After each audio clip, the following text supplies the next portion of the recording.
po yung kalalabasan ng bagyong Agaton po sa aming kasada na papunta sa Sugod. Ito, galing ito sa Kamigsian na barangay. Ito, nasasakop ito ng barangay Hitaos. Saka ito, nagkaroon ito ng landslide. Saka ito kami ngayon, nag-umpisa kaming nag-ayos. Yung sinasabi na voluntaryo sa Bisaya. Mayroong isang kagawad na tumutulong. Doon din sa unahan, mayroon ding nagtulong-tulungan para mabilis na maayos yung kalsada ngayon.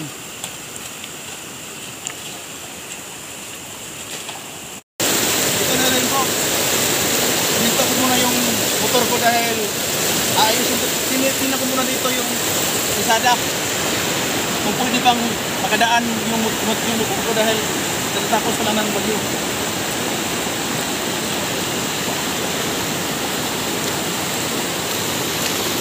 Dito siguro dito. Dito lang pwede madadaan yung motor ko. Dahil mayroon lang nauna dito na dumaan kanina ko lang. Ako tingnan eh.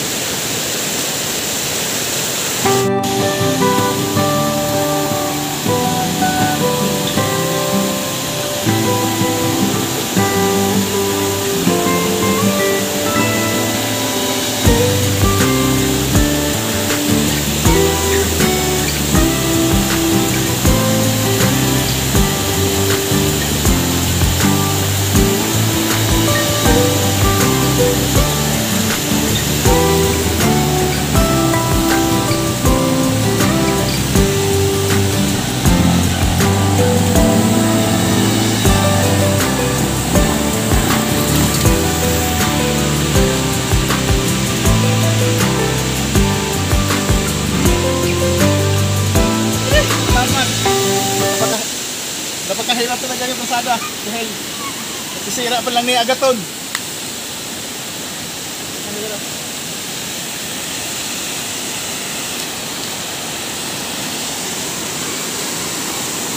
Kaya sira talaga yung kalsada namin sa amin dito.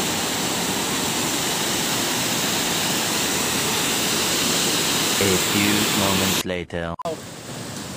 Ito ka farmers, hindi talaga madaanan yung kaunahan dahil malalim at saka malambot pa yung lupa. Kaya doon kami sa babaw. Doon banda tatawid yung motor dahil mahirap talaga yung daan.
mga ka-farmers, malapit na tayo sa Barangay Hilaan dahil makikita na natin yung mga bahay-bahay. Itong bagyong Agaton na to, hindi naman to malakas. Kaso lang, ang problema lang, dahil malakas lang yung ulan, nagkaroon ng mga landslide. Saka sa mga ibang bayan, kagaya sa Baybay, maraming natabunan at saka nakuha ng lupa. Dito, buti na nga dito, sa banda sa Buntok, dahil yung mga kalsada lang ang natamaan ng at saka nasisira. Hindi kagaya sa iba na landslide, mga bahay talagang natabunan at saka mga buhay ng tao ang nalagasan. Ito, malapit na. Hoy, Buseng!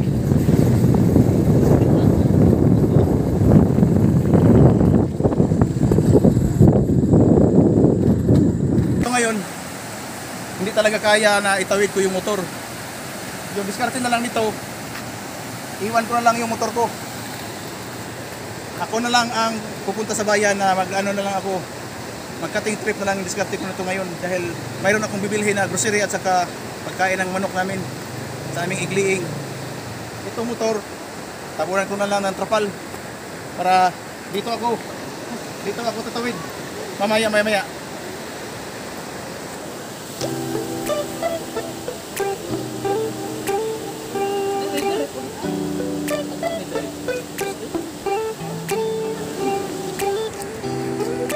Sa bayan para mayroon akong mabili na page at saka groceries sa aking konting negosyo sa coffee.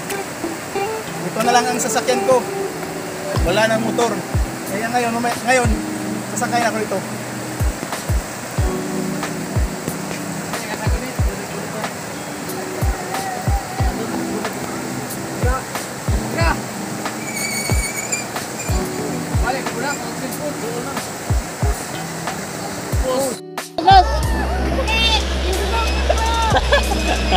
Bira, Beng! Bira! Dito, tama!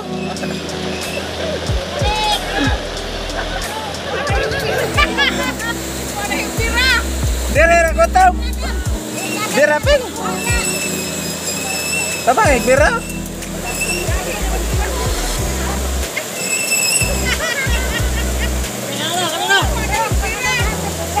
Gitu?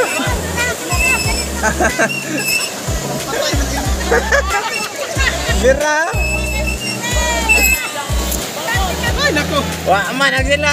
Ganyan talagang buhay sa bukid. Buti na nga nakatawid ako. Kasagsagan pa naman ang baha.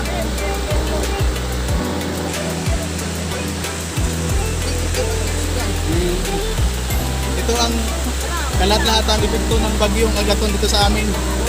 Dahil kababa ko pa lang galing sa aming Pukirin.